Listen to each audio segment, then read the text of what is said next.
Bueno, uno de los temas importantes y que fue noticia la semana pasada fue este fallo de la Corte referente a las mensualidades que deben los estudiantes y que no deben ser óbice para que estos retiren sus documentos de las escuelas. Pues mi siguiente invitado es Ariel Hughes de AMPAFA. Ariel, bienvenido a Next Noticias. ¿Cómo se debe interpretar este fallo de la Corte Suprema de Justicia? Buenos días.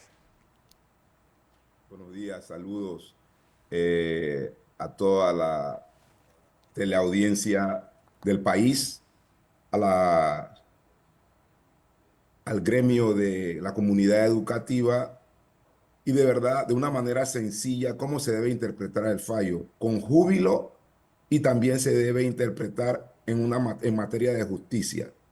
Eh, este fallo de la Corte llega a dar una frescura en la parte de los padres de familia, ¿verdad? Pero sobre todo, yo quiero que se entienda que este fallo bajo ninguna circunstancia es un fallo donde define a los buenos y a los malos, a los que pagan, a los que no pagan, a los que hostigan, a los que son hostigados. No, este fallo es un fallo muy por encima de lo que los dueños de colegio entienden.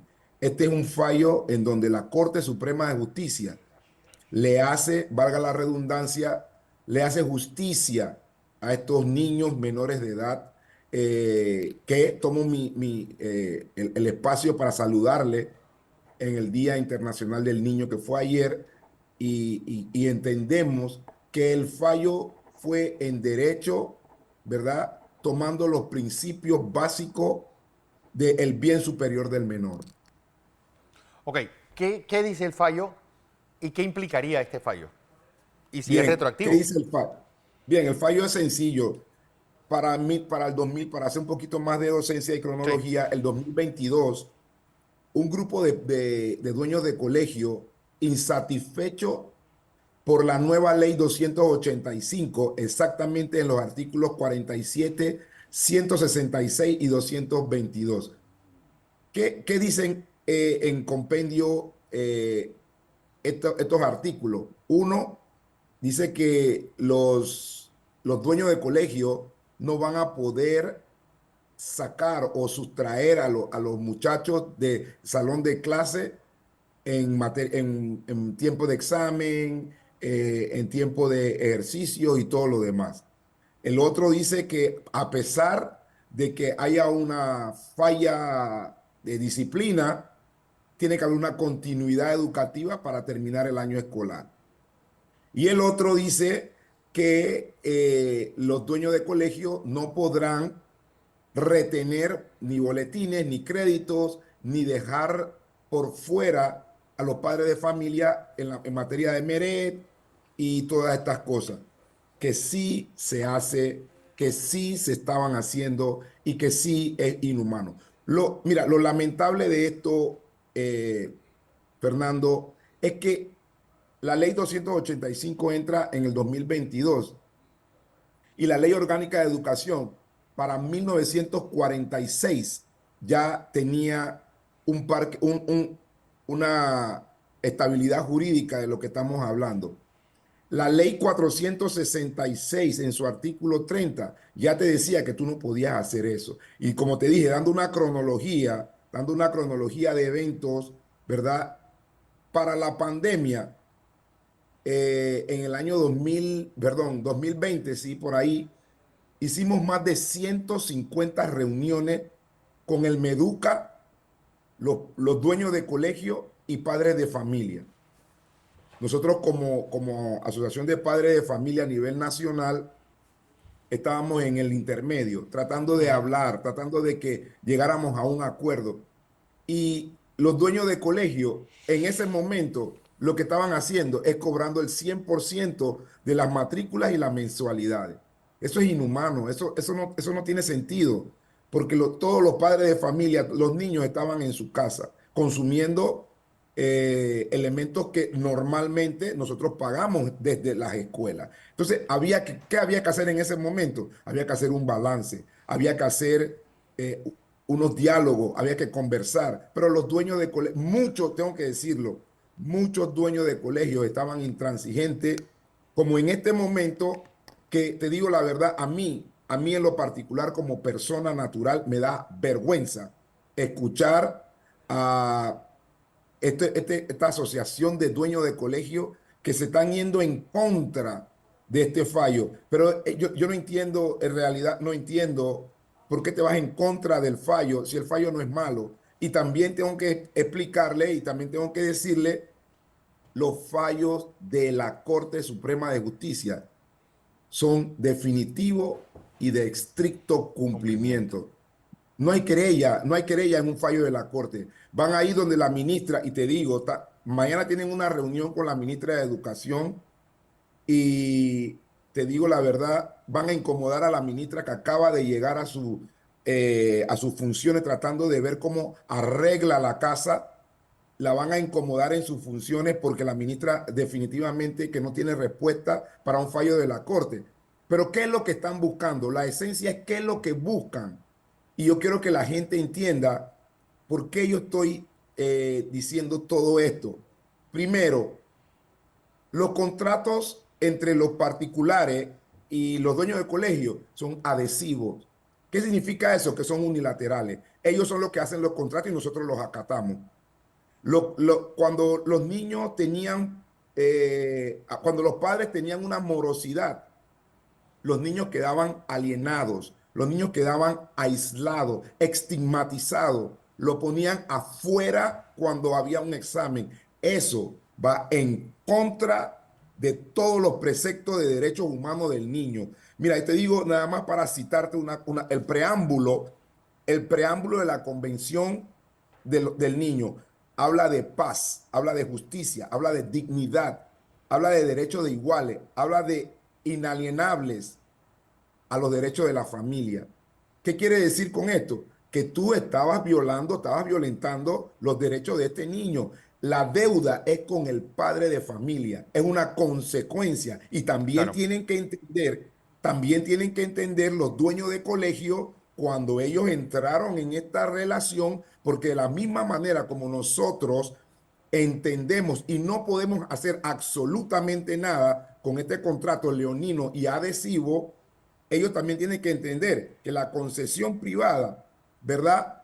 Era regulada con límites y controles, tal como lo establece el artículo 94 de la Constitución, que este mismo grupo de colegios se atrevió a decir que la parte que a ellos le corresponde es su seguridad jurídica. Yo quiero decirle a ellos que de verdad y al país que de verdad es una vergüenza. Es una vergüenza porque nosotros somos los padres de estos niños, pero ellos pasan más tiempo con nuestros hijos que nosotros.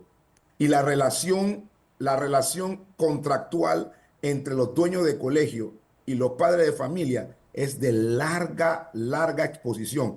Hay niños, ¿verdad?, que entran en el sistema desde prekinder hasta sexto año en el mismo colegio. Y en el grado 10 o en el grado 11 ese padre de familia tuvo un problema económico, lo sacan, lo expulsan, lo ponían a un lado con una relación comercial contractual de más de 11 años. Eso es inhumano, eso es aberrante y eso no se hace. Por eso que la corte no entró a dimitir si somos buenos, si son malos, que si tiene la razón, no tiene la razón. La corte no entró en esa diatriba. La Corte entró a velar por el espíritu de la ley 285, de la ley 466, de la ley orgánica de educación y de la educación en sí. Claro. La ley, el fallo es una esencia del bien superior del menor. La ley está protegiendo al Ariel, menor por de. ejemplo, alguien que termine el año debiendo y quiere mudar a su hijo a otra escuela, ¿tienen que entregarle las notas? Es que eso, mira, como te dije, ya estaba sentada, ¿verdad? La base jurídica en la ley 466, en el artículo 30. Los dueños de colegio no pueden eh, controlar, no pueden aguantar, no pueden prohibir la entrega de boletines, de crédito, de certificaciones. No se puede. Ya eso era una violación a esa ley. Cuando llega la ley 285 en el 2022, era para reforzar esto mismo, porque este es un compendio de protección de seguridad al menor, a los niños y adolescentes. Entonces, ellos ya estaban violando la ley. Entonces, ¿qué sucede? Ellos mismos van, porque es gracioso, ellos mismos van a allanar esta ley a la Corte Suprema de Justicia para declararla inconstitucional, pero ellos reciben una respuesta y no la aceptan. Sí. Nosotros vivimos en un Estado de Derecho. Entonces, si tú fuiste a pedir algo a la Corte Suprema de Justicia, la Corte falló y la Corte dijo, ven acá, esto es lo que yo interpreto, esto es lo correcto, ¿por qué tú te estás quejando? ¿Por qué no, por qué los dueños de padres de familia no hacen algo más interesante, ¿verdad? Que es lo que deberían hacer.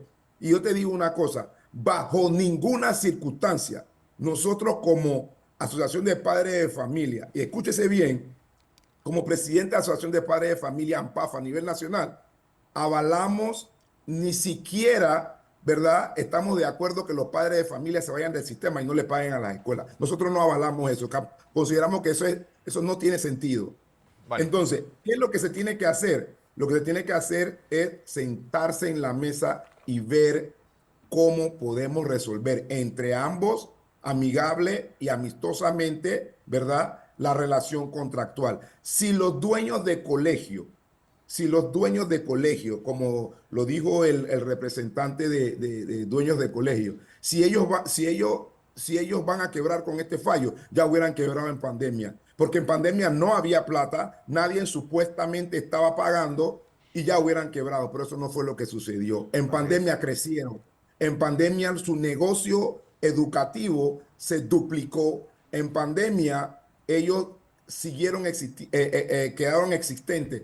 ¿Y qué fueron a hacer en pandemia también? Fueron a hacer exactamente lo mismo que están haciendo ahora. Fueron al Meduca a buscar subsidios. Entonces yo no sé, yo nada más esperaré la reunión y yo sí considero de que la educación en Panamá necesita más que estas clases de situaciones, estas situaciones hablando de dinero, pareciéramos que estuviéramos sorteando la educación de los niños por la capacidad de dinero. Es bochornoso porque deberíamos estar hablando de cómo mejoramos la capacidad educativa, cómo mejoramos, gracias a Dios, la ministra dijo, se acabaron las pruebas PISA, que son un desastre.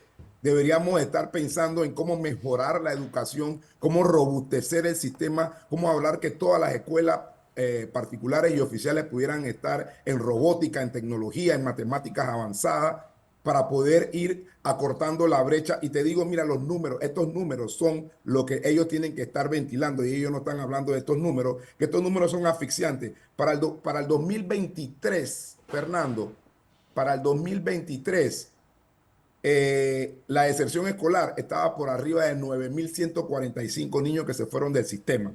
Para el mismo año, el éxodo de escuelas particulares a escuelas públicas o escuelas oficiales estaba por arriba de 38.000 niños que fueron del 2020 en pandemia hasta el 2023.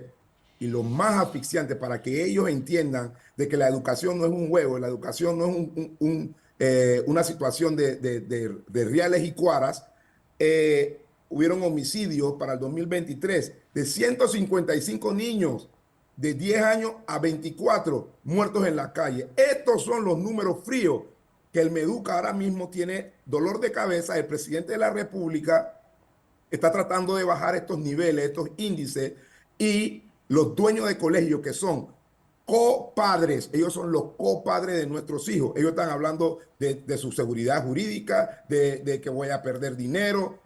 Pero si tú sabías cuando tú entraste ahí que era una concesión regulada, tú sabías que teníamos que sentarnos a hablar en algún momento si había un padre que tenía alguna deuda. Pero bajo ninguna circunstancia tú puedes estar pensando nada más en tu seguridad jurídica. Yo creo que tienen que ser más responsables en su discurso. Yo creo que el país merece ya ir por derroteros de Sí. tranquilidad, de paz Listo. y de unidad. Gracias, Ariel. Ariel Hughes de Cómo no, Ampafa. gracias a ti por la oportunidad. Así es.